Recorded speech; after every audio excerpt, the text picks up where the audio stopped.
La chronique énervée Tétu en partenariat avec Tétu qui vient de sortir en kiosque. C'est le grand retour. Ouais, c'est le grand retour en kiosque. On est très très fiers de ce numéro. Vous étiez l'invité de l'Instant M ce matin. Exactement. Et vous êtes notre Elle a été invité très gentille avec récurrent moi. hebdomadaire. J'espère bien. Mais Elle voilà. est toujours très gentille avec vous. Moi, Romain Burel. je viens vous parler d'homophobie. Encore une fois, j'en parle souvent à ce micro. On a déjà parlé du nombre de récits d'agressions homophobes qui se multiplient sur les réseaux sociaux. C'est scandaleux, c'est révoltant, c'est gratuit souvent. Il y a des gens, l'homophobie, c'est tous les jours et c'est en permanence. C'est le cas de Lies Alouane. C'est un jeune garçon homosexuel qui a 23 ans, qui vit en banlieue à Gennevilliers. J'entends Camille Jordana faire un Non, petit pardon, truc parce qu'il s'appelle Alouane et mon nom de famille, c'est Aliouane. D'accord. Je me dis peut-être pardon. Et voilà, et ce jeune homme vit vraiment quelque chose d'insupportable et il raconte à Marion Châtelain, journaliste à Tétu, son enfer quotidien. Depuis que j'ai fait mon coming out sur les réseaux sociaux, clairement je vis dans l'oppression. Je suis agressé 3 à 4 fois par semaine au minimum par les jeunes qui habitent dans mon quartier. J'ai déposé en tout une 15aine de plaintes qui ont été dans la majeure partie été classées sans suite. Les agressions, elles continuent, c'est des jets de bouteilles en verre, c'est des crachats sur la figure. Pourquoi tu passes par ici, sale pédé, sale tapette, tu vas y aller en enfer, ce que tu fais, c'est haram. Voilà, des choses comme ça, quoi. Et on insulte aussi ma sœur, ma mère, ma sœur qui a dû changer de lycée parce qu'elle était harcelée. Et c'est comme ça pratiquement tout le temps, quoi. Donc je me sens pas du tout en sécurité. Je suis dans le stress, c'est pour ça que je prends des anxiolytiques. Voilà, à chaque fois que je marche dans la rue, j'ai un tic, je regarde tout le temps derrière moi. Voilà. Et je vois que je suis vraiment seul. J'ai été vraiment seul depuis. Il y a les associations, mais voilà, elles peuvent pas tout faire les associations. Mais je vois qu'au début, j'étais très seul. On parlait de Tétu qui ressort aujourd'hui en kiosque. En kiosque aussi aujourd'hui, il y a l'Express. L'hebdomadaire fait une couverture sur les agressions homophobes en mettant plusieurs personnes qui ont été agressées en couverture. Dont Ilyes. Voilà, une agression toutes les 33 heures d'une personne LGBT en France aujourd'hui. Ilyes, il est en colère et il a vraiment envie qu'une discussion sur l'homophobie démarre et il a l'impression que cette discussion-là, elle s'arrête au périphérique. Alors clairement oui, moi je parle pour la banlieue parisienne dont je suis issu à Gennevilliers depuis mon enfance et clairement aujourd'hui on ne veut pas toucher à la banlieue et c'est pas en ne pas la touchant qu'on va l'aider en fait. On la touche pas parce que c'est tabou, des choses comme ça, mais justement on l'aide pas du tout quand on fait ça.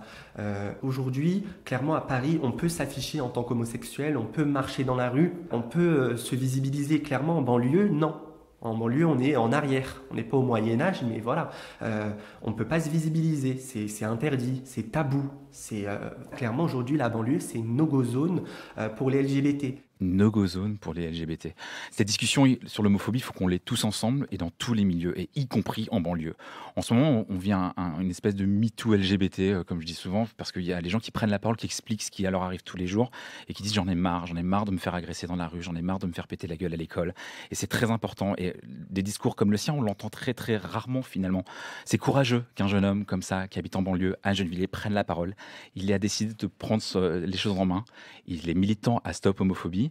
Et il a décidé de faire un grand rassemblement contre l'homophobie chez lui, à Gennevilliers, dans les Hauts-de-Seine. Alors, le rassemblement a eu lieu samedi. Il y avait le maire de Gennevilliers avec plusieurs de ses adjoints. Il y avait un élu de Rueil-Malmaison, des représentants de l'inter-LGBT. Il y avait aussi l'association Because et des militants de diverses associations. Après, c'est vrai j'ai eu le soutien de beaucoup d'associations, mais au niveau des militants ou des autres associations, on était très très peu. Vraiment, ça m'a un peu déçu, mais pas trop, parce que vraiment, pour moi, c'était un acte symbolique. Et je pense que ça a marché et j'en suis très content.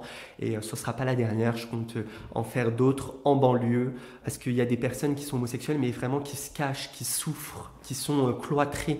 C'est pour ça que j'ai choisi le slogan « Nos banlieues ne sont pas des placards ». Sortir du placard. Alors pour sortir du placard, Lies, lui, il a décidé de venir s'installer à Paris parce que c'était plus possible pour lui. Donc ça veut dire qu'il doit quand même quitter la banlieue parce qu'il est pédé. Exactement, clairement. Et c'est dur pour lui parce qu'il y a sa famille, il y a ses amis, il y a ses racines. Mais aujourd'hui, pour lui, c'était plus possible. C'est à lire, j'imagine, la suite sur Tétu.com. Oui, c'est un très très beau portrait de Marion Châtelain qui a retrouvé sur Tétu.com. Un commentaire, Camille Jordana, quand vous entendez cela? Je trouve ça très triste, mais ça ne m'étonne pas beaucoup, en fait. De toute façon, la banlieue, c'est une no-go zone pour un peu tout. Je crois que c'est un dans la mesure où en fait ça rassure tout le monde de se dire non mais c'est la banlieue, tout va bien, on va pas aller. Et en fait c'est comme ça. La banlieue a été créée un peu pour que ce soit une no-go zone, pour que ce soit un ghetto et pour que de toute façon, peu importe ce qui s'y passe, on n'y mette pas les pieds. Donc je suis malheureusement pas très surprise et je lui souhaite beaucoup de courage. À Paris. À lui et aux autres d'ailleurs. Adeline de Dionnet. Oui, non, moi je suis très très surprise des chiffres quand vous dites une agression Toutes les 33 heures. 33 heures, c'est hallucinant, c'est effrayant comme statistique. Non, moi j'imagine, je sais pas. Après, j'imagine qu'en Belgique on n'est pas mieux loti, hein, clairement, mais c'est une réalité qu'on voit pas du tout. Et qu'effectivement, il faut absolument mettre en lumière parce que c'est juste hallucinant. Je ne pensais pas qu'on en était encore à ce point-là. C'est à lire sur tetu.com. Merci Romain Burel. On se retrouve la semaine prochaine